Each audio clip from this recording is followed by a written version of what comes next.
Hey everybody, and welcome back to the Supercell Nation weather forecast. And in today's forecast, we are going over what's going to happen in March and a big pattern change, along with the potential for a few severe weather events. I'll give you this breakdown and timing on everything you need to know in this forecast. But first, let's begin with what's going on in the United States today. So what's going on in the United States today? We have a low pressure system. It's an upper level disturbance that is centered right over the southwest coast. That is eventually going to move west to east. Um, we do have, as I'm recording this, we did have a few tornado warnings in effect for portions of the southwest coast here. This is where our main area was for tornadoes. Um, but what we're really focused on here, we're figuring out what's going to happen here in March. And we'll start off with the total precipitation accumulation. So this is through today through the 18th of March. So as we head in through the next couple weeks, see a lot of that precip building up across the southeast and across the far west coast. A lot of this activity is going to get pulled in from that Gulf moisture. But what I'm really focused on here, there is a potential that this could turn severe, actually.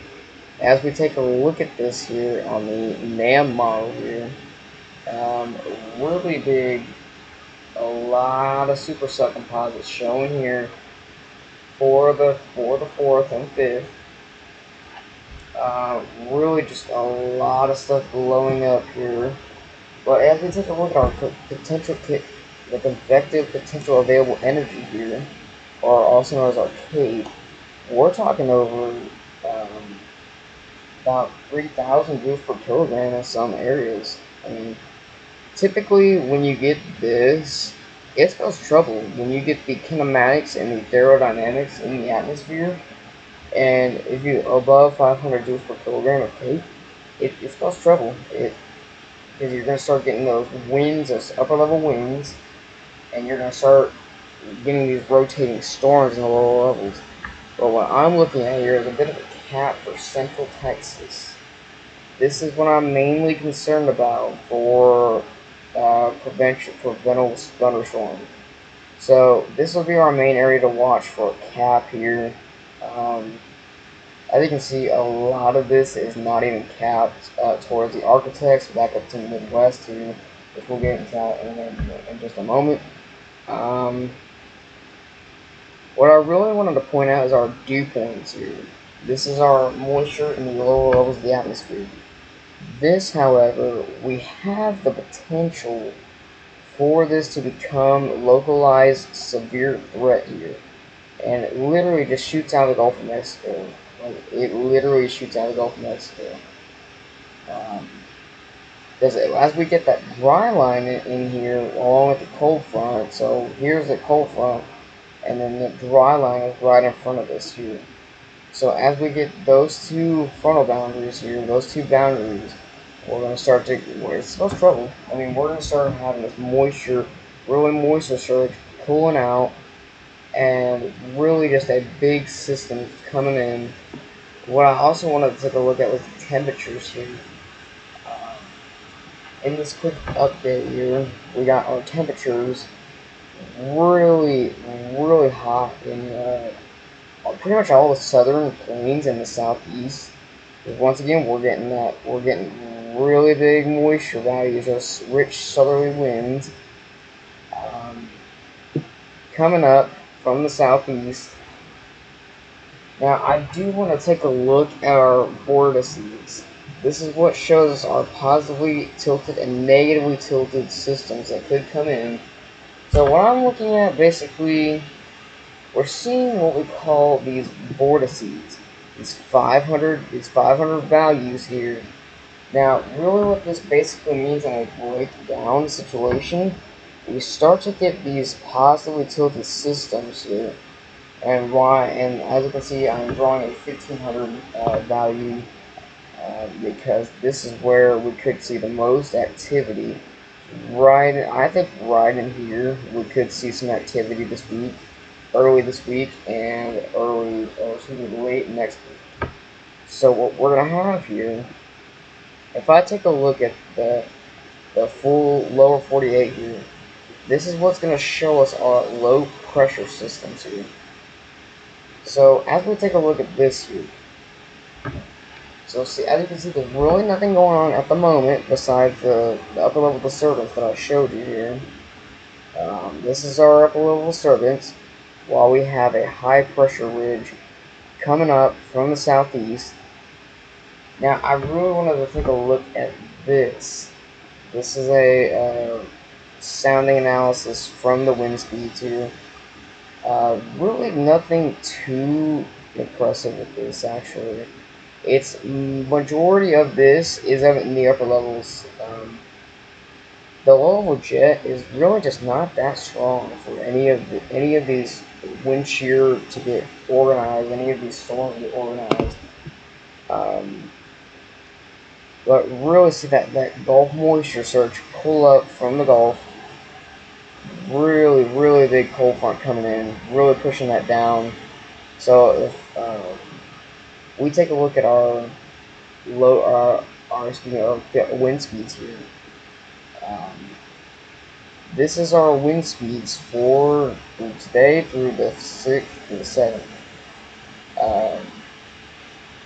Well, I think it's going to happen for March. I think we'll get what we call these tracks here. Here is track 1 right up here. This I'm going to label them as track 1. Now, in the Central Plains, I think track 2 could play out for severe weather as well. I really see a big potential in that too. And then down towards the Southern Plains and through Texas and Oklahoma, I see a track 3. So I think track 1 and track 2 could play out for severe weather. I think Texas could see a bit of a tornado potential uptick in the second half of April into May, actually. I really do think that could happen here.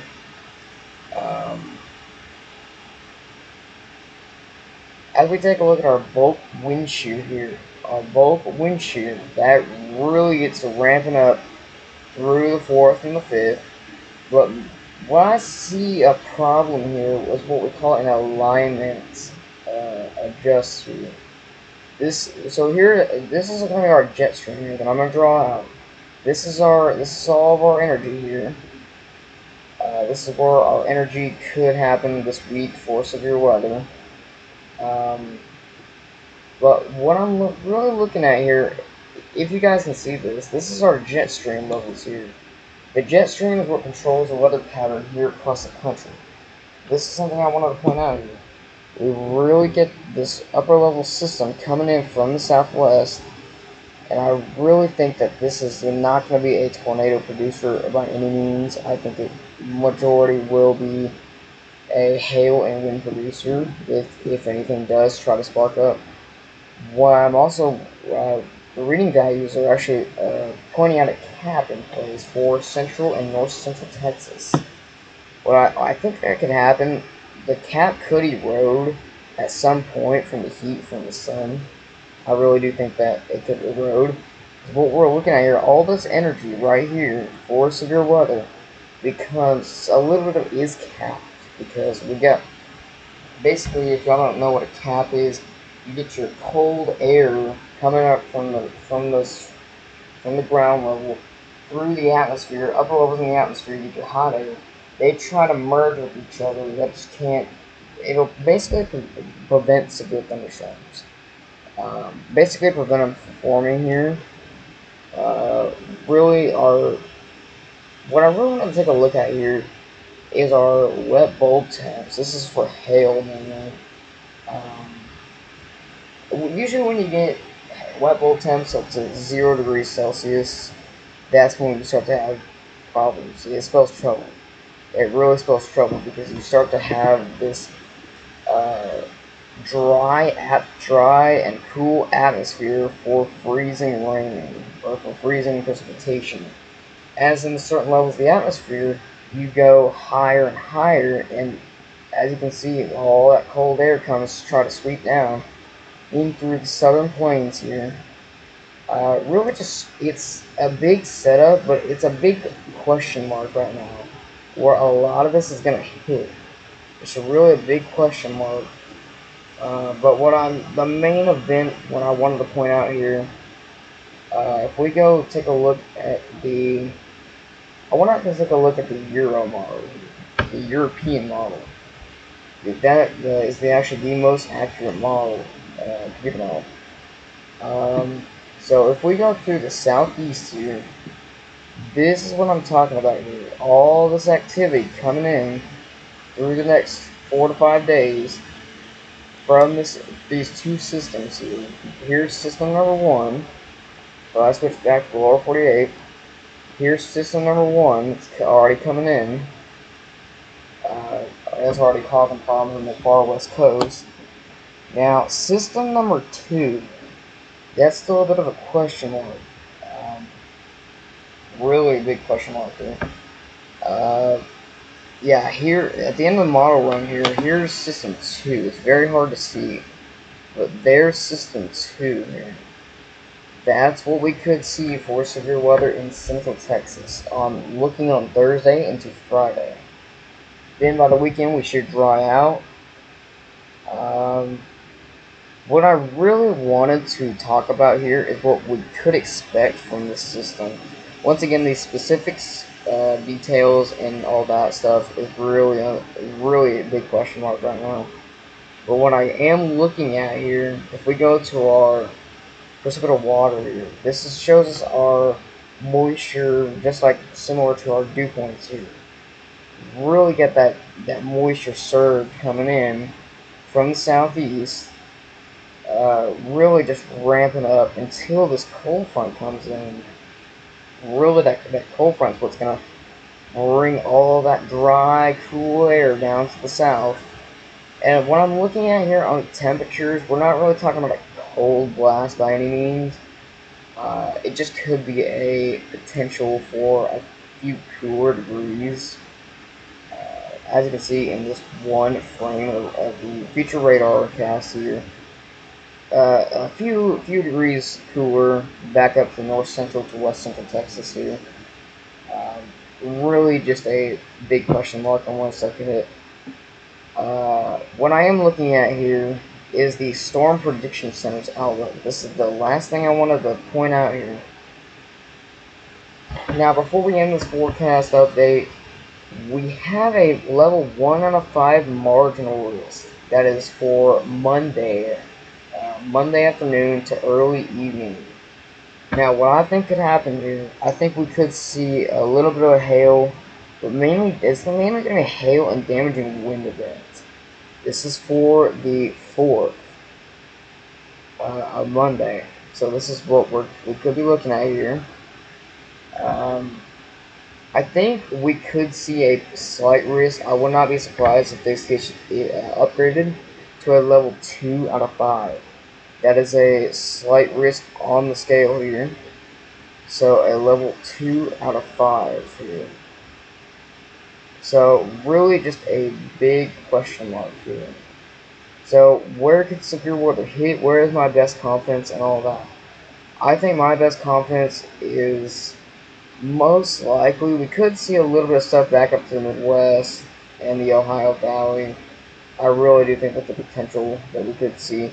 But like you see on the screen, I think we could see our best potential down here into this area here. Back up to portions of East Texas, the Ark-La-Tex, portions of Arkansas, and portions of Louisiana. I think we could see a potential severe weather event for Monday. Tuesday is a bit of a question mark as well here. The Storm Prediction Center has issued pretty much every day this week a predictability too low. I mean, it's really just a big question mark right now. Like really. So if I draw this here, really just a big question mark where we could see this. I think by day 5 to day 6, we could see severe weather in central Texas, but once again, there is just a big question mark here on where we could see severe weather here. Um, Once again, it's something to be worried about. I'm not really worried about it much until we get closer. I will have more updates coming soon. This was just a little quick update, and I will see you guys in the next one. Make sure to like and subscribe, and I will see you guys in the next one.